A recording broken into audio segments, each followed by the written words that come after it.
தரிசனம்.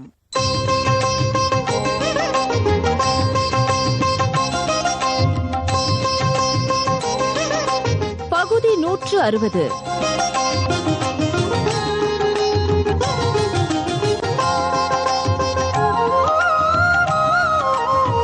முகுந்தா முகுந்தா.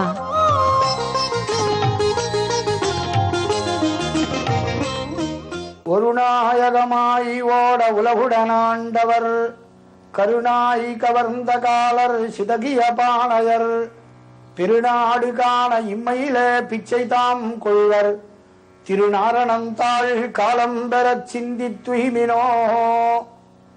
எம்பெருமானுடைய அற்புதமான அவதாரங்களுக்குள்ளே ஆழ்வார்கள் தரிசனம் என்னும்படியான நிகழ்ச்சியிலே சென்ற வாரம் காஞ்சிபுர கஷேத்திரத்திலே 18 திருப்பதிகளுக்குள்ளே நீரகம், காரகம், பேரகம் என்னும்படியான திவிதேசங்களுக்குள்ளே பச்சை வண்ணர், பவள வண்ணர் என்று அனுபவித்தார். அப்படியாக இந்த வண்ணம் என்று காட்டீர் என்று வண்ணமான எம்பெருமானை அனுபவித்தோம். அப்படி அந்த கிரமங்கள்ல வச்சே ஒவ்வொரு திவிதேசங்களிலும் ஒவ்வொரு நிலைகளிலே ஆழ்வார்களுக்கு எம்பெருமான் அற்புதமாக சேவை சாதித்து ஆழ்வார்களை ஆட்கொள்கின்றான்.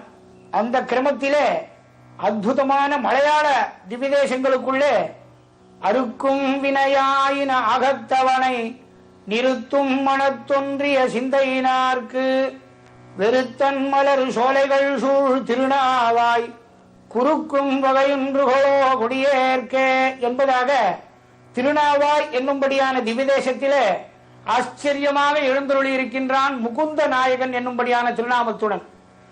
அதே போன்று காஞ்சிபுர 18 திவிதேசத்துக்குள்ளே ஆச்சரியமாக திருவேளுக்கை என்னும்படியான திவிதேசத்திலே மண்ணு மதில் கச்சி வேளுக்கை ஆளரியை என்று இங்கேயும் முகுந்த நாயகன் என்னும்படியான எம்பெருமான் எழுந்துள்ளி இருக்கின்றான்.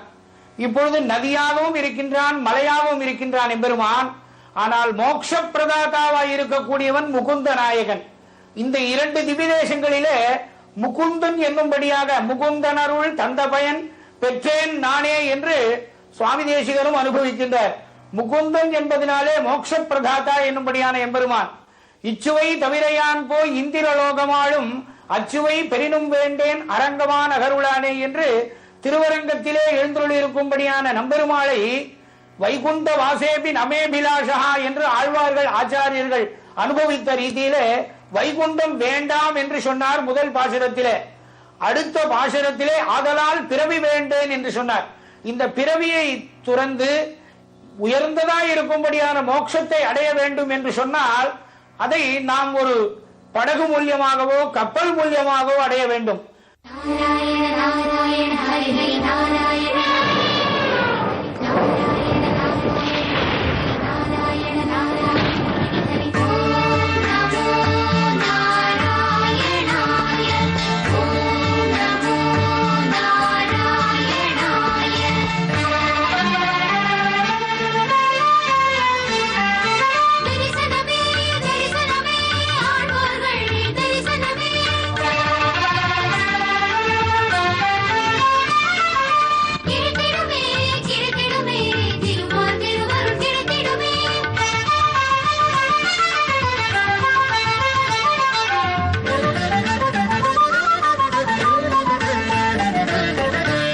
தரிசனம் காண வாருங்கள் ஆழ்வார்கள், தரிசனம் காண வாருங்கள்.